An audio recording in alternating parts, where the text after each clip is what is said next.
Well, I guess I'm music video sins now. Or I guess lyric video sins?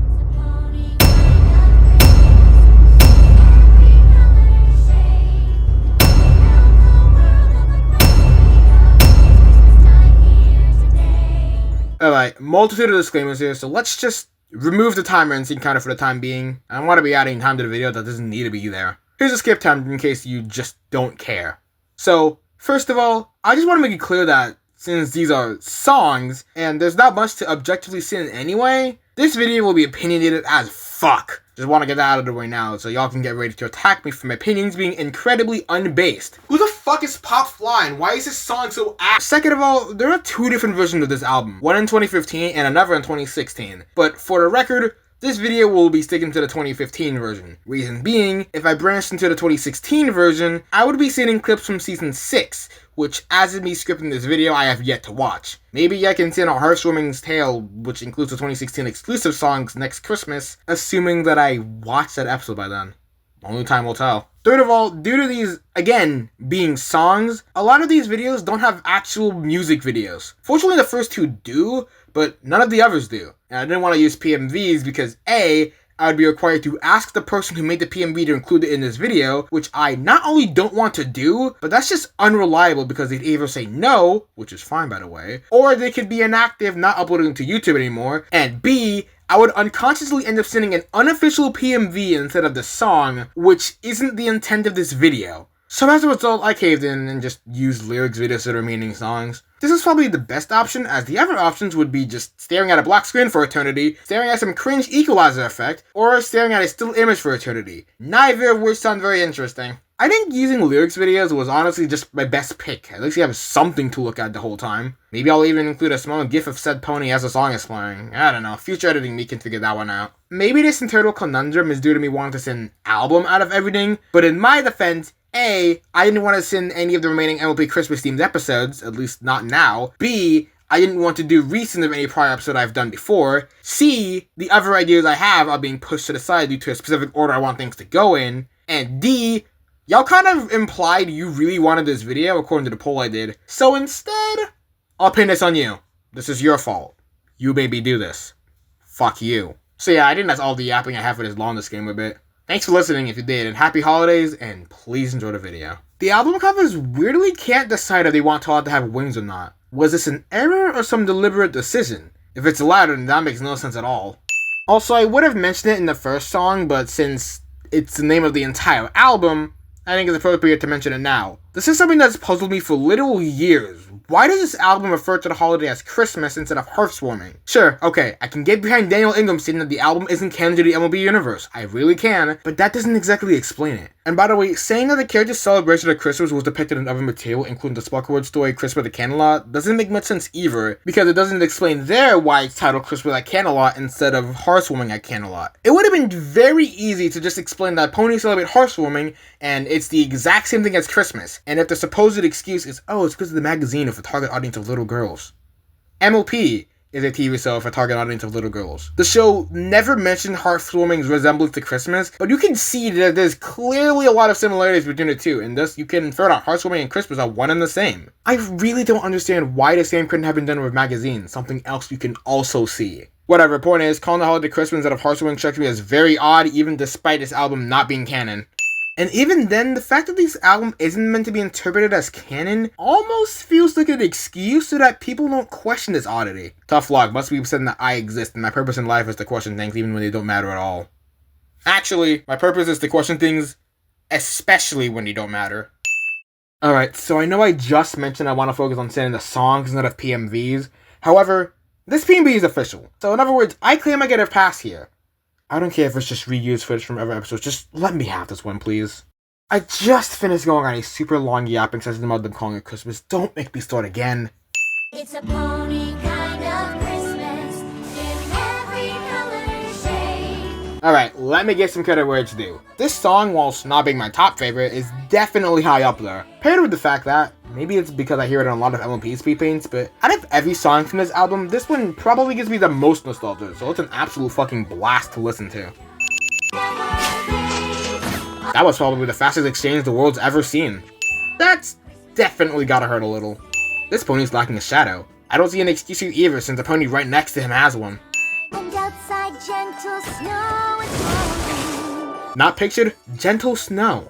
Twinkleshine and Cecil have one of their eye shines in the white of their eyes. You mean to tell me that basket moving didn't make any mark in the snow? Sure. Also, it doesn't have a shadow. It's a pony kind of Christmas. Okay, I love this song, but again, the fact they keep referring to it as Christmas really irks me. And it probably shouldn't, at least this badly. Also, yes, I know I've seen this already. I tried resisting the urge to add another, but I couldn't resist any further. Lesbians. Both of these fillies have only 2 eye shines out of 3. Not only that, but one of them is so far into the white of their eyes that I should have thought they only had 1 at first. Also, you remember what I said in Everything Wrong in Simple Ways about them copy and pasting ponies right in our face? They didn't even try to be subtle with this one. Dashing through the snow in a one-horse open sleigh.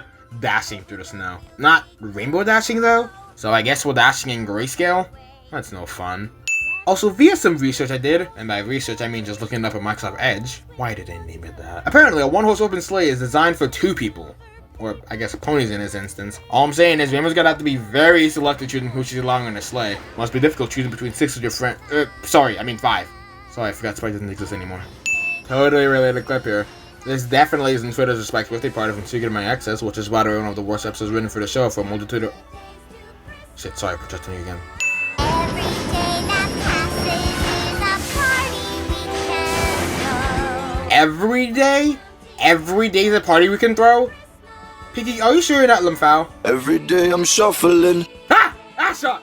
And every day our friendship grows. Alright, they definitely could have used a better clip for this part. You mean to tell me they didn't bother to use a clip of the main 6 together doing a lyric that literally talks about their friendship growing? Seriously? Someone would definitely dislike this clip of Rainbow Dash winking. For a very specific reason. You know, this scene had me asking the $1 million question here. Does heartwarming include a mistletoe? If so, please tell me we see it in an episode. If not, then that's just a huge missed opportunity to have Applejack and Rainbow kissed on screen.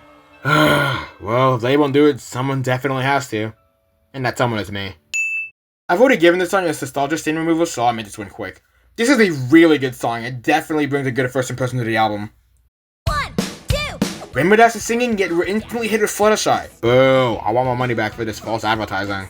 Also, the Mare and the Moon? Does this explain why we see Celestia later on, but not Luna? Jesus, way to just continuously exile the best princes like that. Dashing through the snow. Dashing through the snow. In a one-horse open sleigh. Again, with this whole pick and choosing thing. Who are these important girls anyway?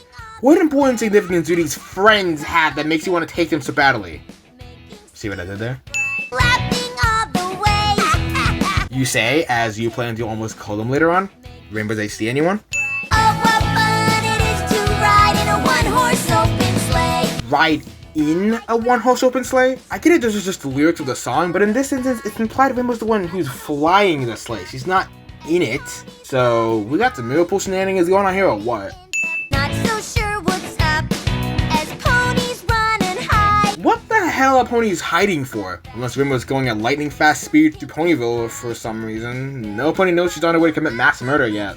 Put Verity in the back, right next to Pinkie Pie. So she brought Rarity and the Pinkie Pie. Goddamn, that surely beats my fanfic. Took a minute and 13 seconds to see Rainbow Dash for the first time. Odd how it took so long. Go grab Applejack, who's hiding in the barn. Why is she hiding? Also, she did bring Applejack. Well, I guess I'll have a fourth wheel. Sorry, not sorry, Rainbow. You decided to bring Pinkie along. Put her in the back and leave behind the farm. You say that as if you're fucking kidnapping her permanently. Ponies hold on tight because we're about to tip the scales. For some reason, the lyrics here say we're about to tip the scales. No, actually, we're about to tip the scales. The former doesn't even make sense to begin with. And suddenly, Celestia. I get it, these are just vectors made pre-MLP's existence, but Spike exists on Twilight's back sometimes, and other times he doesn't. So, does he exist or not? I'm not mentioning it again. 'Cause he's been filling up that Santa's sleigh. Okay, again, I'm sorry for bringing it up again, but who the hell is Santa supposed to be in this universe? Again, I can get behind this album not being canon. I really fucking can. But you can't just mention Santa out of nowhere and expect me not to ask any questions. Reminder, I'm an annoying ass 17-year-old who asks questions that don't need to be answered. You are pretty much setting yourselves up for failure as soon as you included that line. Start speeding up as colors start to show. Streaming through our mains, the higher up we go. Even faster still, faces fearing doom. What fun it is to fly and sing as we sonic rain boom. Did she just do a fucking sonic rain boom whilst flying a sleigh that has her friends in it? A, how the fuck is that even possible with so much weight on her back? B, sure, she says to hold on tight earlier, but how the fuck did none of her friends fall out of that sleigh? I heavily doubt a sonic rainbow came before I was flying upwards, so she had to have started a downward trajectory at some point. C, that's proven further because of the fact that I don't think this sleigh has any seatbelts. So you better hope they'll cling to each other or the sides of the sleigh for dear fucking life. D, does Rainbow even realize the harm she could have put on her friends here? Like, sure, nothing physical could have happened, but considering not only how fast she'd have to be flying in order to cause one to happen, but also the sharp downward trajectory she'd have to be flying in, again, her friends were very likely at risk of falling out of the fucking sleigh. Am I trying to analyze this way too hard? Probably. Does any of this matter? No. Am I wrong about anything I said? Most definitely. All things considered though, while this isn't one of my top favorite songs, I gotta admit I do like this one a fair bit as well. A few more spins off, please. This is the point in the video where I no longer have visual elements to rely on, and so there's probably going to be a lot less sins from here on out. And the sins that do exist will be more satire than not, so keep that in mind. Also, credit goes to Fluttershy for these lyrics videos. Greatly appreciate them. Deck the halls with boughs of holly. 'Tis the season to be jolly. Christmas Day's around the corner. Rarity decided to be all special, so you have the fa-la-la-la-la part until the very end of this verse.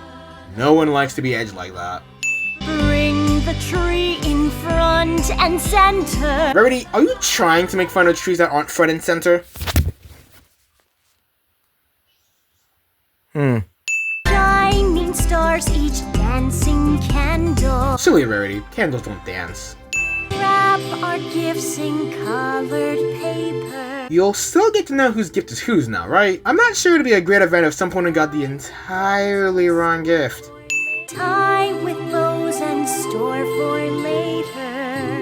Alright, but what if I don't want to store it for later? I'm an impatient child that requires satisfaction ASAP. Set the feast upon the table. I swear to God, we better not be having wings. They can't decide whether they want to be here or not. Friends together, willing, able. Willing to do what? Able to do what? Context for this sort of thing is very important. Alright, all jokes aside, I used to not really care much for this song, but honestly, re-listening to it, it's a lot better than I gave it credit for years ago. Solid song. I'm not saying it. I'm not saying it. I'm not saying it! And a happy new year. Does the question even celebrate New Year's? I swear, we've never heard of it once. Day one. Alright, important question to ask here.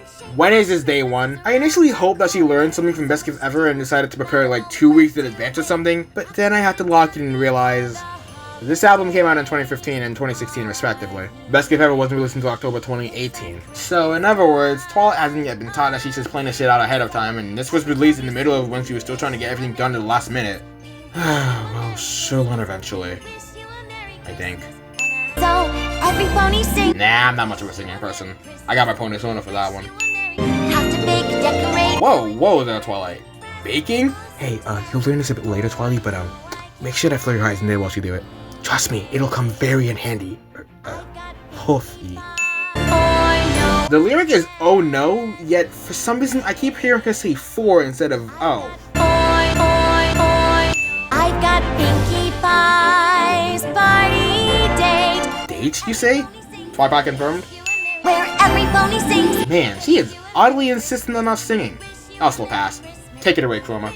Ponies caroling, singing songs we know and love. Songs we know and love, huh? Alright then, what do I question you at a land I love? Oh, it didn't exist yet. Never mind then, forget I said anything. Music fills the air, rising to the stars above. Silly Twilight, music can't rise to the stars. Reading by the fire. fire. Wouldn't be Twilight if you didn't mention your books at least once. Time to stop and count my blessings. Put the craziness aside. At least she's kind of learning her lesson here. I mean, she unloads it in best gift ever, but who cares? These albums aren't canon, even though I'm treating them as if they are, because it's hard to imagine them in any other circumstance other than the canon MLP universe. Christmas only comes around once a year, Twice if you count July. and every year fills my heart with pride. Pride, you said? When every pony sings, Man, she is really insistent on singing. This one's alright. Not bad, not amazing, just decent. Alright, something I gotta praise for a second. I feel like making Fluttershy sing Silent Night was probably the most genius idea for this album. Just a calm and beautiful sounding song all around. I'm actually so serious. I don't have a single sin here, nor can I really make any jokes. Like, I'm not joking. I've got nothing. There's not really much substance in this song to sin. Don't get me wrong, it's not my favorite song, but it's up there. on the first day of Christmas, my true friends gave to me a big bowl of ravioli. A bowl of ravioli. Yeah, that's definitely not completely out of left field. Also, why a big bowl of ravioli instead of something like a big smile on every pony's face? Pinky literally has an entire song centered around how much she likes to see ponies smile. Come on now. On that note, you mean to tell me this song doesn't mention smiles, or cakes, or the power of friendship, or baking, or any of that? Instead, the first thing we hear any of her friends give her is ravioli? These traitors, they aren't truly her true friends if they thought of giving her ravioli before like a cupcake or something. Also, according to the wiki, Daniel Ingram tweeted out asking fans what they think Pinky's favorite things in the world are. I read through every reply, and not one of them mentioned ravioli. Someone on the team doesn't know Pinky by well if they thought of gifting her ravioli before cupcakes. On the second day of Christmas, my true friends gave to me 2 party cannons. Why give her 2 party cannons? What the hell would she need 2 more spares for when Castle Sweet Castle states she already has several? Also, assuming that the lyrics are meant to be taken literally, she's been gifted 22 cannons by the end of this song. I get it, she's Pinky, but you gotta admit that 22 cannons is pushing it very far. On the third day of Christmas, my true friends gave to me 3 chocolate cupcakes. You mean to tell me it took 3 days to gift her a cupcake? Jesus, man, y'all are horrible friends. On the 4th day of Christmas, my true friends gave to me 4 pink balloons. Alright, I forgot she likes balloons too. Well, I guess that'd make me too like giving Pinky a gift too. Sorry, Pinky. 4 pink balloons, 3 cupcakes. So the cupcakes are no longer chocolate anymore? Why bother initially specifying the flavor of the cupcake if you're not going to specify later, especially when it fits in just as well? 4 pink balloons, 3 chocolate cupcakes, 2 party cannons. On the 7th day of Christmas, my true friends gave to me 7 rocks of rolling. No, Pinky, your sister does not count as your friend. On the 9th day of Christmas, my true friends gave to me 9 drums of drumming. Alright, seriously. Drums? 9 of them? On the 10th day of Christmas, my true friends gave to me 10 gifts for Gummy. Took them 10 days to get gifts for Gummy. Wow, y'all just as forgetful about him as I am. And that's not good, considering that's your friend's pet. On the 11th day of Christmas, my true friends gave to me 11 rubber chickens. 11? I didn't even know Cheese Singers had that many bonuses. This song's kind of repetitive, but honestly, considering the original song, that's very expected. Definitely not a bad one, though. It's very catchy. Alright, obvious first question out of the way. Who the fuck is Pop Fly, and why was he supposedly important enough to get his own original song in the album? Why not have some other pony have a song here, like Starlight? Maybe some pony we actually know? And I mean that in the most literal way possible, because literally nobody knows who this pony is. He never shows up in the show once, and if you try searching it up, you'll only get the wiki page for this song and speculations of who this character is. Also, said mysterious character has the same voice actor as Rumble, and that really bothers me. I can't even use the excuse that they should have just said Rumble sang this song, because the episode that I assume Rumble first spoke in came out about 2 years after this album releasing. Put a frog inside my teacher's desk, yeah, that was bad. And I already don't like this song. Boo, keep the album making to the professionals around here. Didn't do my homework for a week, okay, a month. How the fuck do you even get away with not doing your homework for that long? Do your parents just not give 2 shits? Speaking of, was getting cold for Christmas, heartwarming, really the only thing that caused him to change his actions? As I just mentioned, you mean to fucking tell me that his parents didn't punish him at all? Now I studied hard and nearly aced most every test. Nearly aced most every test. You must not know much every grammar. Those testicles must have been curved beyond oblivion. Spend time with my old granny, waking up her lawn. Either you are doing entirely too much for your granny by deciding to rake up her entire lawn, she's asking you to do too much by asking you to rake up her entire lawn, or y'all just have a ridiculously small lawn. Took out the garbage every night. Ew. Alright, I get that's kind of literally the point of this song, but I really hate how this entire song is just a child fucking whining. Like, it doesn't sound horrible, but it's annoying as fucking a child whine. Last year I got coal for Christmas. That singing hour just sucks, I'm sorry. Every photo I just made a face. But this year I had vegetables with every single bite. Get it? Because he's a child? He hates vegetables. How funny. I sure hope this year Santa gets it right. Come on, Santa. Do not get me started on the whole Santa debate. Do not get me started again! Took out the garbage every night. She eats so much. Fat shaming a granny. You should be ashamed, Rumble. I go to bed and never brush my teeth. Did you do that last year or this year? The sentence was written in present tense, so it kind of sounds like the latter to me. Now I bring my toothbrush each and every place I go. Alright, bringing it everywhere is a bit overkill. We appreciate the effort, but you're doing a bit too much now. This year no more coal for Christmas. You know, it's almost as if the songwriters realized how boring the song sounded, so they decided to throw in a note change because of that realization. I might keep it up because it's really not so bad. If it really took getting presents for Heartswarming instead of coal for you to act right, I think your priorities need some major fucking overhauling. Well, if this part didn't make it obvious, this is my least favorite song on the album. I don't like this one. The melody is pretty nice, all things considered, but it's really the lyrics and the singing, paired with the fact that they fucking made up some no-pony we never see once in the show just for this song. Yeah. Not a fan, sorry. Christmas Eve is coming soon. Now you dear old man. You mean dear old pony. Right? Are humans canon in G4 too? Ouch. Yeah, alright, I get it. This album isn't canon. Jeez. Or is it a diamond ring that I can give to Rarity? You mean to fucking tell me you couldn't have a Spike song about hitting Xperity? Ugh. And for the record, that time I got 5 cents and not 20 since it was Spike expressing his feelings towards Rarity, not the other way around. I don't think there's anything wrong with having a childhood crush, but yeah, no, do not reciprocate any feelings. That just makes you fucking weird. Skada boop boop bada doo ba ba. Come and get me those Christmas presents. Schooly boop, schooly boop, schooly boop bow. Don't make me wait no more. Baba doo boop, give me some presents. Doodaloo boop, daddle boop ba. Scabadoo, scabadoo, come give it to me, Santa. Yeah. I cannot point out just how hard that part had me cringe, by the way. Pinkie Pie wants a candy hat. Alright, sure, but why hat specifically? Why not candy necklaces? And he didn't even say hat because of the rhyming scheme either. This verse uses the ABCB. The first and third lines would rhyme anyway. And Applejack wants to cook. When has Applejack ever cooked in the show? And no, cooking and baking are not one and the same. And Twilight wants a book. Twilight, you predictable bitch. Rarity wants a set of lace. Whoa there! Quite risque there, huh, Rarity? And Fluttershy wants a nest. You can literally look outside for one of those. Plus, why does she want a nest anyway? Last time I checked, ponies don't exactly lay eggs. Don't even go there! What you gonna bring to me?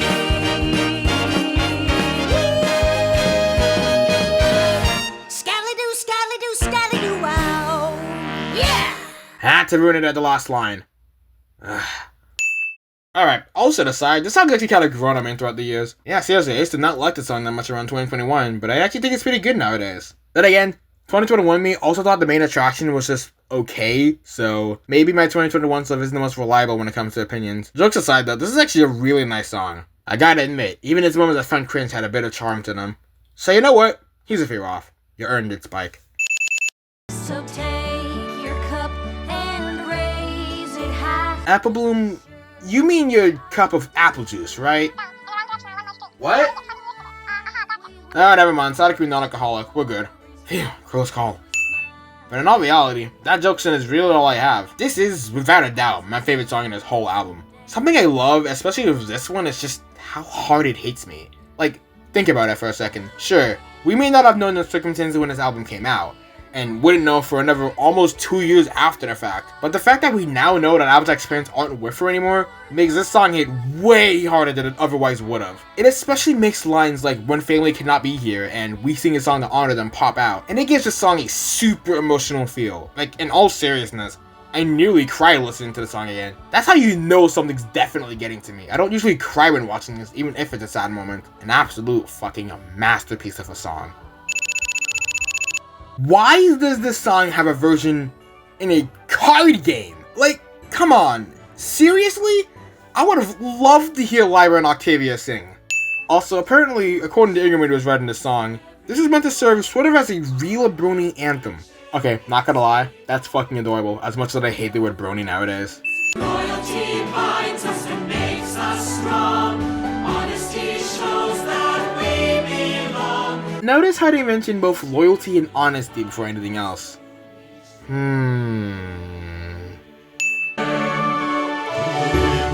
brings all its cold and storm. Definitely needed to enunciate that though a little more. It's very hard to hear, and there's a good chance you probably still won't if you're not wearing headphones. This song would definitely be my second favorite on this album, no contest. It's just so damn catchy. Sure, it doesn't have the emotional aspect that won me over in Like in Days Gone By, but it definitely doesn't need it. There's no shocker why I usually end my Christmas speed pinch with this song. It really is a fitting ending. And that's it. That is an Everything Wrong video on the 2015 It's a Pony Kind of Christmas album. I'm not gonna lie here, this was probably the hardest Everything Wrong video I've made up until this point. There's a very good chance I am not doing an Everything Wrong video on songs again, as coming up with sins and jokes for this was very difficult. So yeah, for the people who wanted me to make this video, which by the way was a lot of people according to the poll I made, I hope this video lived up to expectations. And to all watching this video, Merry Christmas if you celebrate it, and Happy Holidays if you don't. I really hope you enjoyed.